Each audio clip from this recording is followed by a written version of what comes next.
Good afternoon. I'm Delegate Chris Valderrama, one of the representatives here in Legislative District 26. I just want to say I'll keep it brief. I know our county exec and the chief have said a lot, and that everything they've said is to the point.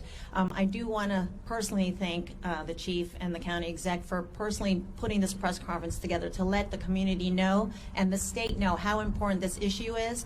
It was a hell of a fight in the last legislative session to get House Bill 175 passed.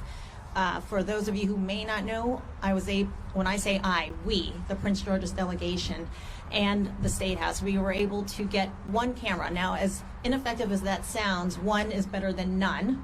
The idea of the legislation that I plan to introduce in this upcoming session beginning next week, the idea is three things.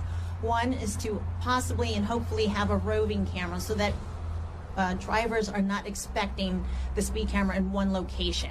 We all know that that defeats the purpose of the whole idea of this legislation. The second is to try and put more than one camera in non-intersections because people tend to speed more so and slow down at the intersections. The third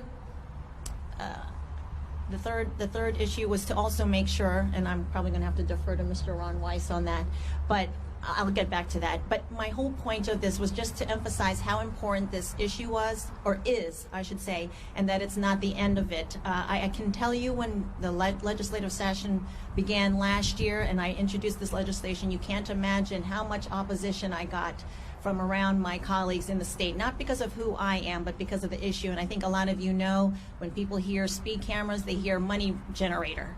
And the first thing I said to my colleagues was, if it's a money generator, so be it. Slow down.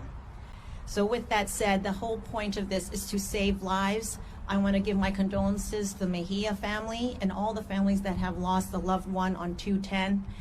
This is not the end of the fight. This is just the beginning, and it is my privilege and honor to have been sponsor of this legislation, but I also want to give kudos to my Prince George's House delegation that helped me move this bill last year, and to our former chairman, Delegate Jay Walker. So with that said, I'm sure we'll be taking questions and answers later. Thank you.